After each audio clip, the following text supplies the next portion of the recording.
নমস্কার প্রিয় ছাত্রছাত্রীরা, আজকে আমরা ভৌতবিজ্ঞানের একটি গুরুত্বপূর্ণ চ্যাপ্টার মানে ক্লাস 10-এর মাধ্যমিকের সেটা আলোচনা করব, যেটার নাম হলো রাসায়নিক গণনা। ম্যাক্সিমাম স্টুডেন্ট এই চ্যাপ্টারটিকে টাফ মনে করে, তো আসলে আমরা একটু ট্রিক খাটিয়ে পড়ি যাতে পরে আমাদের কোশ্চেনটা পরীক্ষায় পারার সম্ভাবনা ম্যাক্সিমাম হয়ে যায়। এবং অনেক জায়গায় এটি পড়ানো হয় না, এই কারণে যে এই চ্যাপ্টার থেকে কোশ্চেন প্রেডিক্ট করা মুশকিল। তবু দেখা যাক, আমরা একটু বুঝে পড়ার চেষ্টা করি। যারা নতুন তারাও বুঝতে পারবে, যারা তোমরা অলরেডি পড়েছো, ক্লাস করেছো, তারাও কিন্তু তাদেরও রিভিশন হবে, তারাও কিন্তু তাদের জন্য ভালো, তাহলে দেখতে পারো। তো বিষয়টা হচ্ছে, 1 নম্বরের কোশ্চেনের জন্য তোমরা মনে রাখবে m = 2d, অর্থাৎ molecular weight = 2 into vapour density, মানে আণবিক ভর = 2 গুণ বাষ্প ঘনত্ব। এটা একটা সূত্র 1 নম্বরের কোশ্চেনের জন্য। বাকি তোমরা ক্লাস 9-এ যে মূলের ধারণা পড়েছো, সেখান থেকে তোমাদের কী ছিল, ছিল না তোমাদের একটা ইসে যে 1 মোল যে কোনো গ্যাসের আয়তন অবশ্যই এসটিপিতে 22.4 লিটার ছিল, অথবা 22,400 ml। এমএলএ বলতে গেলে তোমাদের বলে দেওয়া থাকলো যে 1 মোল H2O মানে সেটা কত গ্রাম, 18 গ্রাম, তাই না, 18 গ্রাম। তো এগুলো আমরা বের করাটা এই মাধ্যমেই শিখে নেব যখন বিক্রিয়াটা আলোচনা করব। তার আগে বলে দিই, এই যে বিক্রিয়াটা, তার কিন্তু এই পোর্শনটা হচ্ছে বিক্রিয়ক। যারা বিক্রিয়ায় অংশগ্রহণ করে তাদেরকে আমরা বিক্রিয়ক বলি, আর বিক্রিয়ায় উৎপন্ন পদার্থগুলোকে আমরা বিক্রিয়াজাত পদার্থ বলি। কি বলি? এটা বিক্রিয়ক, এটা বিক্রিয়াজাত পদার্থ, এটা মনে রাখতে হবে।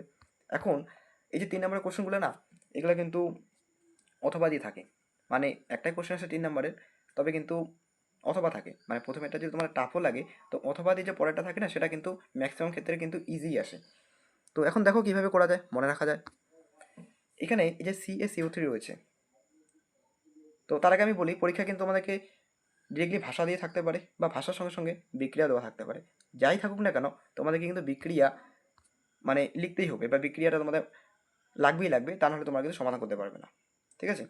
তো বিক্রিয়াতে দেখো CaCO3 এর সঙ্গে যখন মানে ক্যালসিয়াম কার্বনেট বলা থাকতে পারে, অথবা মার্বেল পাথর বলা থাকতে পারে, সেটার সঙ্গে যখন হাইড্রোক্লোরিক অ্যাসিড বিক্রিয়া করতেছে বা মিশতেছে, তখন তোমার CO2 উৎপন্ন হয়, ক্যালসিয়াম ক্লোরাইড উৎপন্ন হয়, এবং তার সঙ্গে সঙ্গে তোমার জল উৎপন্ন হয়। এটাকে খাতায় বারবার লিখতে হবে, প্র্যাকটিস করতে হবে। আমি একটা বিক্রিয়া বোঝাচ্ছি, বাকি যে 4টা মানে 3টে বিক্রিয়া থাকবে, সেগুলো কিন্তু তোমরা একই নিয়মে পড়বে, মুখস্থ করবে। ঠিক আছে? বুঝে বুঝে অবশ্যই।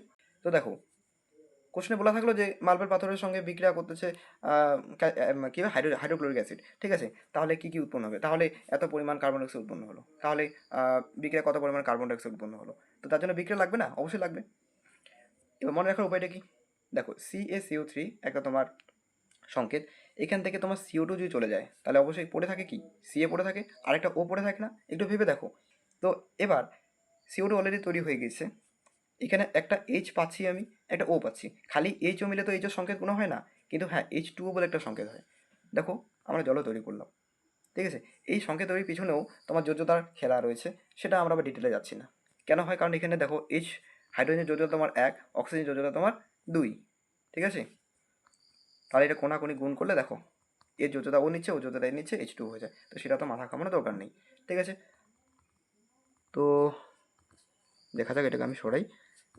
হুম, তা তোমরা বুঝতে পারলে, H2 চলে গেল, এবং সাথে সাথে তোমার CO2 তো আগে থেকে তৈরি হয়ে গিয়েছে, তাহলে এখান থেকে ও আর থাকতেছে না, তাহলে Ca থাকতেছে, এবং থাকতেছে কি আর, Cl থাকতেছে। এবার CaCl মিলে একইভাবে তোমার যোজ্যতার খাতিরে CaCl2 তৈরি হয়ে গেল। খালি CaCl কোনো সংকেত হয় না, CaCl2 সংকেত হয়, সেটা তৈরি হয়ে গেল। এবার কোনখানে বেশি কোনখানে কম আসলো, সমতা বিধান করলাম আমরা, যাকে ইংরেজিতে ব্যালেন্সিং বলে। ঠিক আছে? এখানে দেখো, তোমার ব্যালেন্সিংটা তোমরা এইভাবে লজিক্যালি মনে রাখতে পারবে। আমি পুরাটা সরাইলাম। এবার দেখো, এখানে ব্যালেন্সিংয়ের জন্য এখানে 2টা হাইড্রোজেন, কিন্তু এখানে একটা হাইড্রোজেন, তো স্বাভাবিকতই প্রথমে আমরা কি 2 দিয়ে গুণ করে আমরা হাইড্রোজেন মিলিলাম। এবার হাইড্রোজেন যখন মিলাতে গেলাম, তোমার দেখো Cl কিন্তু অলরেডি মিলে গেল। আগে কিন্তু Cl একটা ছিল, এখানে Cl 2টা আগের থেকেই হয়েছিল, সেটা কিন্তু এই 2 গুণ করাতে মিলে গেল। ঠিক আছে? যখন আমরা কোনো একটা বিক্রিয়ায় নিজে কিছু লিখি, তখন সেটা কিন্তু যে মূল্যটা পাশে লিখতেছি তারই কিন্তু সেটা হয়।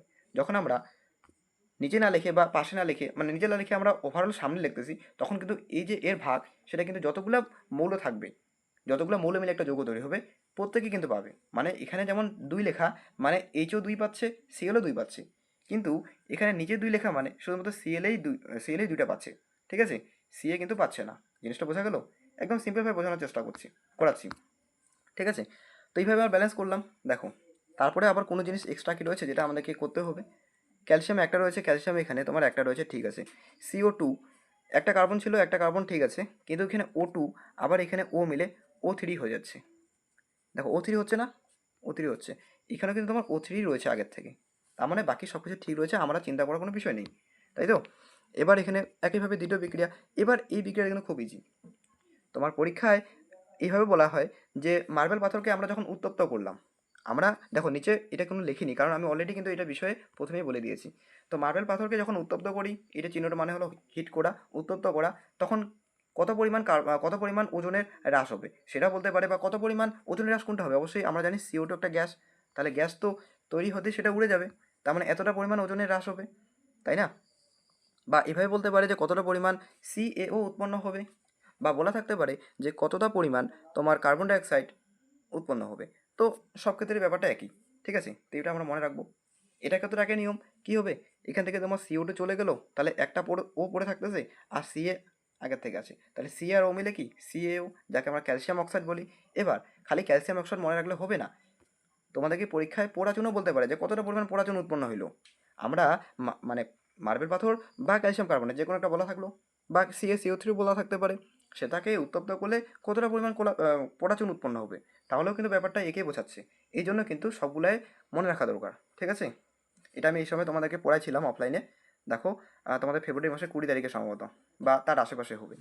তো তোমরা হয়তো ভুলে গিয়েছো, এটা রিভাইজ দিবে এভাবে, সব চ্যাপ্টার রিভাইজ দিবে। তো এই হলো বিষয়। আশা করি জিনিসটা বোঝা গেল। কেমন লাগলো অবশ্যই জানাবে কমেন্টে। আর কেমন বুঝতে পারলে, এরপরেও যদি কোনো ডাউট থাকে অবশ্যই সেটা কমেন্টে জানাতে পারো। ধন্যবাদ।